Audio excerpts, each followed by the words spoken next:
A little bit about me. I'll start off with my story and then I'll explain the 3 sheets that everybody has in their hand. Okay, so when I first started playing soccer, I was 12 years old. Yes? You have 2? There'll be 3. They're coming.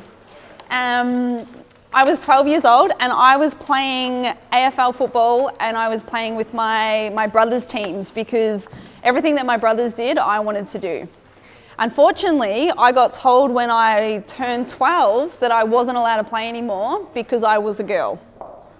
Which, hands up if you think that's unfair. Yes, I agree. So here I was, a 12-year-old girl wanting to play sport for the rest of my life, and I was being told no, that I couldn't.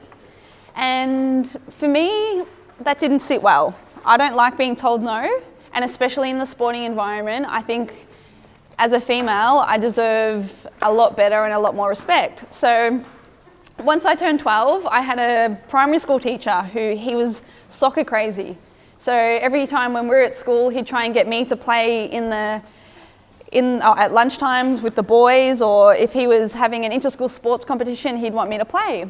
So when I wasn't allowed to play football anymore, I decided that I would go and play soccer with him. And so we ended up starting an indoor team, and then we started playing outdoor soccer, and I was very lucky because although I got told no, that I couldn't play football anymore, my world opened up to a whole new different form of football. And I'm very lucky that it did, because soccer now, especially the women's side of it, is booming. I've had the chance to go over to America to study, and I had all of my degree paid for by my college because I could play soccer. So the message here is, don't let anybody tell you no, you can't do something. If they do, there is always a way around it, and if you work hard, you can actually achieve whatever you want to achieve. When I was growing up, it wasn't easy, and soccer wasn't as big as what it is now. So it's taken about 15 years of my journey to realise that there are a lot of opportunities in sport. Setting goals gives you your life direction, boosts your motivation and self-confidence. Now, can anyone tell me, or put their hand up if they have a dream? Does anybody have a dream? You don't have to say it out loud. Would anybody like to tell me their dream? Yes? To be a professional soccer player. Very interesting. Yes? Same? Your dream? An actress. Excellent. Pardon? To help a lot of people. I like that one. That's very good. Yes? To be a vet. That's interesting. Now, as you can see, everybody has a different goal. So in order to achieve a goal, there are many different ways. But before you set out to achieve your goal, it takes a little bit of planning. So if we can look at the next line, tips for goal setting. So when you go home, or when you have some spare time and you're thinking about, oh, what do I want to do when I finish school, or what am I going to do while I'm at school? It's always handy to create a list of activities that you enjoy. So for me, when I was growing up, I enjoyed playing sport, so that was on my list. I enjoyed spending time with my family, so that was on my list as well. I enjoyed helping other people, so that was on my list. And I wanted to be a part of a community that did that and helped other people. So when you're creating a list, find things that you have fun with. They can be very, very simple, or they can be very complicated. I'm a bit of a nerd. I liked studying. So on my list was to attend university and to get a university degree.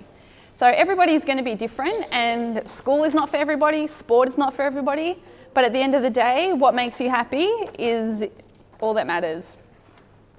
So once you've created a list of the activities that you enjoy, have a look at the pathways that are available. So for example, if my dream is to be a professional football player, a pathway or a way that I can get to become a professional football player is, firstly, play for Boroondara Eagles or play for a club. From there, you can move forward, train hard, and you know what? You might get selected to represent Victoria. And then from there, as you get older, you might become a W League player. And then from there, you might be selected to play in a national team. So there's a lot of different ways. So that's just football, for example. That's a pathway that you can take to achieve your goal. Now, if we look at it and we use school as the example, I wanted to get a university degree. So what did I need to do? I had to finish high school, and then from high school, I studied hard, I chose subjects that I enjoyed, and I applied myself, and I went to university. And then once I got to university, I still hadn't achieved my goal because it meant 4 years of hard work. But again, you just reset your goals and find things that you like, and I was fortunate enough to get a university degree as well. So for the example of perhaps helping other people, how would you go about helping other people? If that was a goal, how would you achieve it?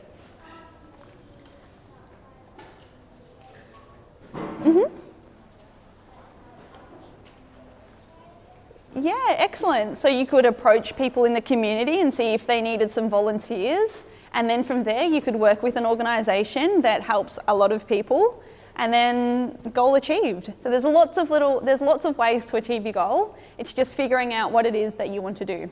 Does anybody know what a bucket list is? Yeah. Yes, what's a bucket list?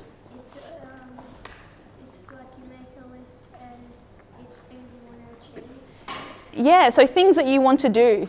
So I always had a thing. By the time I reached a certain age, I wanted to tick off all of these items on my bucket list.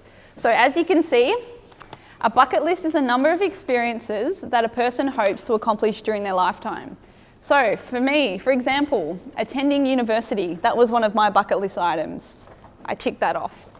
I wanted to travel overseas. That was another one of my items. I wanted to go skydiving. I went skydiving. It was scary and I wouldn't do it again, but I went skydiving. I wanted to live in another state, and I haven't achieved that one yet. I wanted to study in another country, and another example might be to work as a physiotherapist. So it doesn't matter what's on your bucket list, but just again, it's things that you enjoy and things that you want to do. So if you take that one home, the goal settings and dreams, we can put that one away. Every now and then when you are finding yourself stuck, or you're choosing subjects for school, or you don't want to go to school, or when you're having a bad day, just pull that one out and make a list of things that you enjoy, and remember that there's always something that you can do.